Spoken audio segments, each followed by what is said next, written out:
အားလုံးမင်္ဂလာပါကျွန်တော်နာမည် Joseph Khai ပါကျွန်တော်ဒီနေ့လေ့လာသွားမှာကတော့ကျွန်တော် Microsoft 365ထဲကနေကျွန်တော် Microsoft Word ကိုလေ့လာသွားမှာဖြစ်ပါတယ်ကျွန်တော်သင်ခန်းစာလေ့လာရမှာကတော့ Microsoft ထဲကနေကျွန်တော် Microsoft Word ထဲကနေကျွန်တော် text တွေကိုကျွန်တော်ဘယ်လို copy paste လုပ်ရမလဲဘယ်လိုရွှေ့ရမလဲပေါ့နော်ကျွန်တော်format လုပ်ထားတဲ့ဟာကိုကျွန်တော် use format painter ကိုသုံးပြီးတော့ကျွန်တော်အဲ့ format အတိုင်းကို copy ဘယ်လို copy ရမလဲကျွန်တော်ပြီးတော့find and replace ပေါ့နော်ကျွန်တော်စာလုံးတစ်ခုကိုကျွန်တော်Word ထဲမှာကျွန်တော်ရှာချင်တယ်အလွယ်တကူရှာချင်တယ်အလွယ်တကူကျွန်တော်အစားထိုးချင်တယ်ပေါ့နော်အဲ့လိုဆိုရင်ကျွန်တော်ဘယ်လိုလုပ်ရမလဲဆိုအဲ့ဒါကိုကျွန်တော်လေ့လာသွားမှာဖြစ်ပါတယ်ပထမဆုံးအနေနဲ့ကျွန်တော်Microsoft Word ကိုဖွင့်ပါမယ် Microsoft Word install မလုပ်ထားဘူးဆိုရင် install လုပ်လိုက်ပါကျွန်တော်သုံးရမှာဆိုတော့ Microsoft 365ဖြစ်ပါတယ် Microsoft 365ကျတော့ကျွန်တော် online subscriptions လုပ်ရမှာဖြစ်ပါတယ်2016တော့တခြား version ရှိရင်လည်းကျွန်တော်အတူတူပါပဲသုံးလို့ရပါတယ်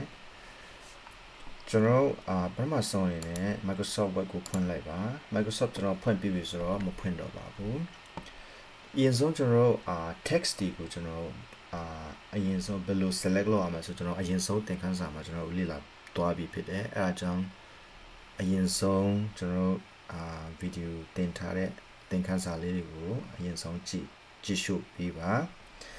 ကျွန်တော်ဒီမှာဒီဗီဒီယိုထဲမှာ text တွေကိုကျွန်တော်ဘယ်လို select လုပ်ရဲဆိုတာဒီစိတ်မရှင်းပြတော့ဘူးအရင်ဆုံးကျွန်တော်ကိုရွှေ့ချင်တဲ့ကျွန်တော်စာသားလေးကိုကျွန်တော်အရင်ဆုံး select လုပ်ပါမယ် select လုပ်ပြီးတော့ကျွန်တော်ဒီနားလေးမှာ cut လေးရှိပါတယ်အဲ့ဒါကို cut ကြတော့ကျွန်တော် text ကို move တာပေါ့နော်တခြားနေရာကိုရွှေ့သွားတာပေါ့အဲ့ဒီဟာလေးကိုမသုံးချင်ဘူးဆိုရင်ကျွန်တော်အဲ့ဒီပုံမှာ right click ပြီးတော့ cut ကိုနှိပ်လိုက်ပါပြီးရင်အဲ့ဒီကျွန်တော် cut သွားတဲ့စာသားတွေကပျောက်သွားပါတယ်ဒါပေမဲ့လုံးပျောက်သွားတာမဟုတ်ပါဘူးကွန်ပျူတာရဲ့ memory ထဲမှာရှိပါတယ်အဲ့ဒါကိုကျွန်တော်ကိုရွှေ့ချင်တဲ့နေရာမှာcursor လေးကိုထားမယ်ပြီးရင်ကျွန်တော်ဒီမှာ right click ပြီးတော့ဒီမှာ paste ပေါ့နော် paste option ထဲမှာ4ခုရှိပါတယ်ကျွန်တော်ဒီမှာပထမဆုံးကို keep source formatting ကိုကျွန်တော်ရွေးပါမယ် keep source formatting ဆိုတာကျွန်တော် copy ကိုတဲ့ format အတိုင်းပေါ့နော်ကျွန်တော်ပြန်ကိုးမယ်ဆိုတော့သဘောပေါ့နော်အဲ့မှာကျွန်တော်နှိပ်လိုက်တာနဲ့ကျွန်တော်အခုန cut တဲ့ဒီစာသားလေးကဒီမှာပြန်ပေါ်လာပါတယ်အဲ့ဒါကတော့ cut လုပ်နေပေါ့နော်ဒုတိယအနေနဲ့ကျွန်တော် copy လုပ်မယ် cut ဆိုတော့ကျတော့ရွှေ့သွားတာပေါ့နော် copy ကျတော့ copy ကိုးသွားတာပေါ့နော်ကျွန်တော်ဒီမိုးရင်းစာသားကိုကျွန်တော်မပြောက်ပန်းနဲ့ကျွန်တော်ဒီ copy ပွားလိုက်တာပေါ့နော်အဲ့ဒါကိုကျွန်တော်ဒီ cover page ဆိုတဲ့စာသားလေးကိုကျွန်တော် copy ကိုးချင်တယ်အဲ့ဒါဆိုကျွန်တော်ဒီမှာဒီ copy button လေးရှိတယ်အဲ့ဒါကိုမနှိပ်ချင်ဘူးဆိုရင် keyboard ပေါ်ကနေ control C နှိပ်လို့ရပါတယ် control C ပေါ့နော် control C မနှိပ်ချင်ဘူးဆိုရင်လည်းဒီမှာစာသားကို select ပြီးတော့ကျွန်တော်အဲ့စာသား select တဲ့ပေါ်မှာကျွန်တော် right click လုပ်ပြီးတော့ဒီမှာ copy ဆိုတာကို click လုပ်လို့ရပါတယ်ပြီးရင်ဒီလိုမျိုး copy သွားတဲ့အခါမှာ computer ရဲ့ memory ထဲကိုcopy ကိုးယူသွားတာဖြစ်ပါတယ်ပြီးရင်ကျွန်တော်တို့ copy ကိုးချင်တဲ့နေရာမှာကျွန်တော်တို့ cursor လေး click ပြီးတော့ mouse လေးနှိပ်ပြီးတော့ cursor လေးရွှေ့ပြီးတော့ကျွန်တော်ဒီမှာ right click ပြီးတော့ paste ပေါ့နော် paste ဆိုတာကျွန်တော် memory ထဲကနေ copy ထားတဲ့ဟာကိုကျွန်တော်ခေါ်တာပေါ့နော်အဲ့ control right click paste ကိုမသုံးချင်ဘူးဆိုရင် keyboard ပေါ်ကနေ control V ပေါ့နော် control V ကြိုက်တဲ့လောက် control V နှိပ်လိုက်တာနဲ့သူက computer memory ထဲက copy ယူထားတဲ့ဟာကိုကျွန်တော်ကြိုက်တဲ့လောက်ခေါ်လို့ရတာပေါ့နော် control V ပြီးနေမှာလဲ control V အစားဒီမှာ paste ပေါ့နော် paste ဆိုတာ control V ပဲเนาะအဲ့ဒါသုံးလို့ရပါတယ်ပြီးရင်ကျွန်တော်တို့နောက်တနည်း ကြည့်ရမှာကတော့ကျွန်တော်တို့ဒီ format ပေါ့နော်ကျွန်တော် format လောက်ထားတဲ့ဟာကိုကျွန်တော်format painter ကိုသုံးပြီးတော့ကျွန်တော်တို့ copy ကိုနည်းပေါ့နော်အဲ့တော့ကျွန်တော်အရင်ဆုံးကိုကျွန်တော်ဒီ word လေးတွေကိုကျွန်တော်အရင်ဆုံး format လုပ်ကြည့်မယ်ကျွန်တော်အရင်ဆုံးပထမဆုံးလေ့လာရတာတော့ဒီ format လေးတွေပေါ့နော် bold လောက်တာတွေပြီးတော့အဆောင်းတာတွေ underline လောက်တာတွေပြီးတော့ text ကိုအနီရောင်ပါ color ပြောင်းတာတွေပေါ့နော်ဒါတွေကျွန်တော်သင်ပြီးပြီ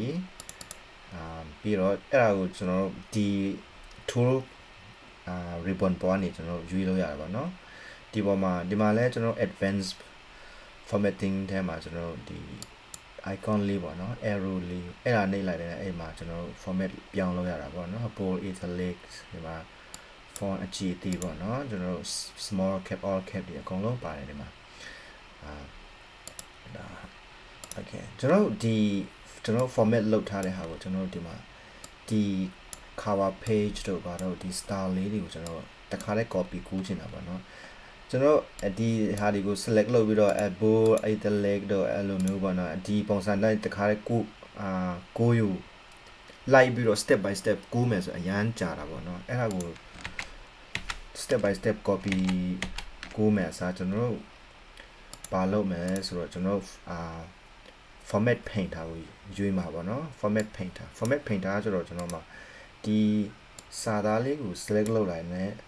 ဒီမှာtools box လေးပေါ်လာတယ်အဲ့ဒီမှာဒီမှာ painter ပေါ့နော်ကျွန်တော်စီးရောင်တုပ်တဲ့ painter လို့မဟုတ်တော့အဲ့ဒါကို format painter လို့ခေါ်ပါတယ်အဲ့ဒါကိုကျွန်တော် click လုပ်လိုက်ပါ click လုပ်လိုက်ပြီးဆိုရင်ကျွန်တော် mouse cursor ကတော့ကျွန်တော် format painter လို့ပေါ့နော်ပေါ်လာမှာဖြစ်ပါတယ်အဲ့ထဲမှာကျွန်တော်ဘယ်ဟာကိုကျွန်တော်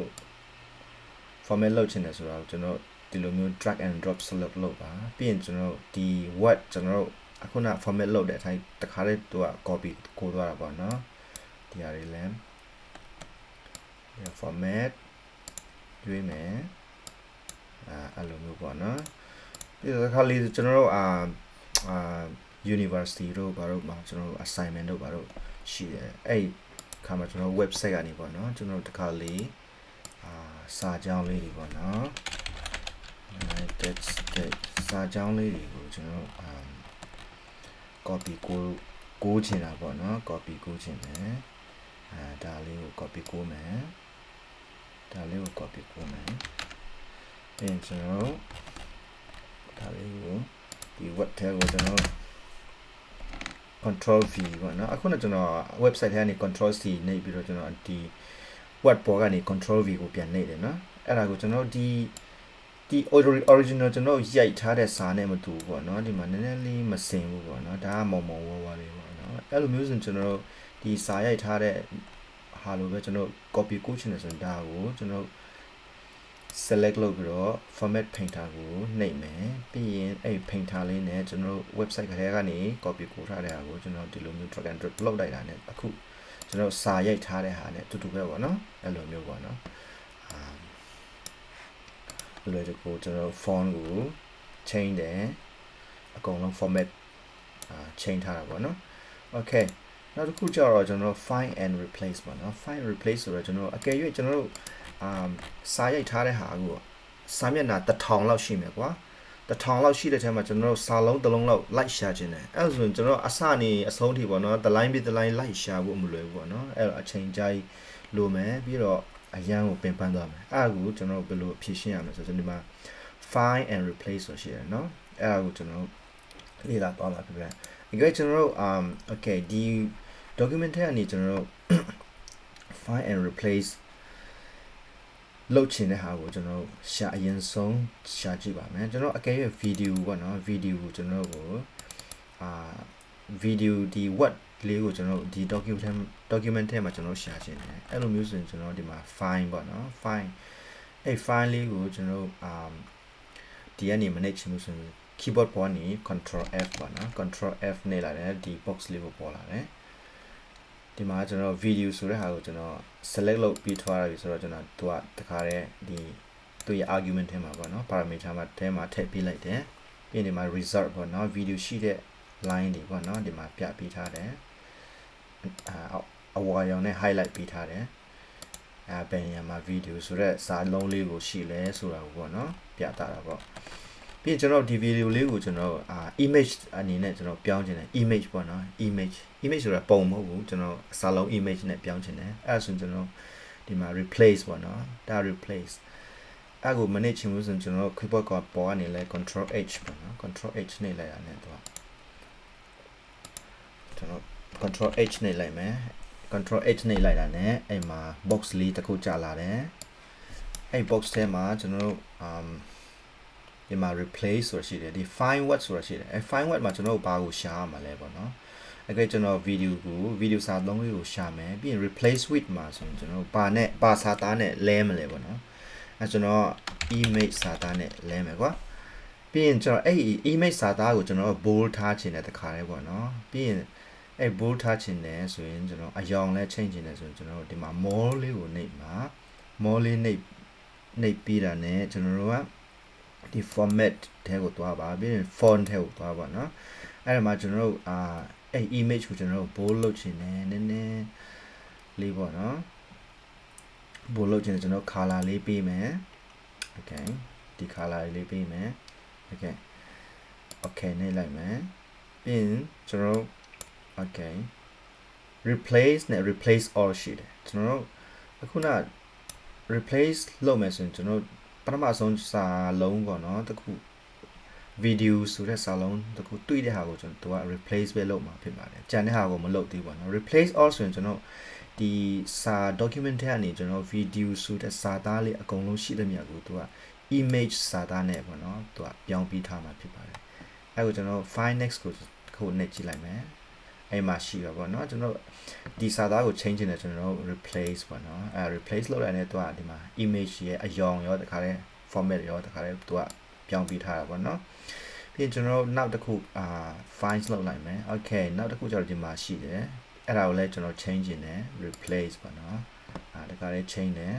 ပြီးရင်နောက်တစ်ခုလည်းတွေ့တယ်ဒီမှာသူက replace လုပ်လိုက်တယ်သူကဒီမှာ3ခု change ပြီးပြီနော်ပြီးတော့ကျွန်တော်တို့တခါတည်းအကုန်လုံး change နေတယ်ဆိုကျွန်တော် replace all ပေါ့နော် replace all နှိပ်လိုက်တယ်အကုန်လုံးဒီမှာ we all done we made 7 replacement ပေါ့နော်ကျွန်တော်ဒီ document မှာကျွန်တော် video ဆိုတဲ့စာသားလေးက9ခုလောက်ရှိတယ်အဲ့ဒါအကုန်လုံးကိုသူက image စာသားနဲ့သူကပြောင်းပေးထားတာပါနော်အဲ့ဒါလေးကျွန်တော်တို့ဒီနေ့သင်ခန်းစာဒီလောက်ပေါ့နော်ကျွန်တော်နောက်တစ်ခု selection လုပ်နေရတော့ကျွန်တော်ပြလိုက်မယ်ကျွန်တော်ကွက်ကြားပေါ့နော်ကျွန်တော် select လုပ်ချင်တယ် okay ကျွန်တော်ဒီ paragraph select လုပ်မယ်ဒီ paragraph select မလုပ်ဘူးဒီ paragraph select လုပ်မယ်ဆိုကျွန်တော်ဘယ်လိုလုပ်ရမလဲဆိုတော့ဒီ paragraph ကို select အရင်လုပ်မယ်ပြီးရင်ကျွန်တော် control key ကို keyboard ပေါ်နေနှိပ်မယ်ပြီးရင်ကျွန်တော်ဒီ paragraph ကို select လုပ်မယ်ပြီးရင်အဲ့ဒါနဲ့ဒီကြားတဲ့ဟာကြားတဲ့က paragraph က select မလုပ်ဘူးပေါ့နော်အဲ့ဒါဆိုရင်ကျွန်တော်ကြားကွက် select လုပ်ရတာပေါ့နော်အဲ့ဒါလေးပါပဲကျွန်တော်ဒီနေ့သင်ခန်းစာကတော့ okay ဒီလောက်ပဲ bye bye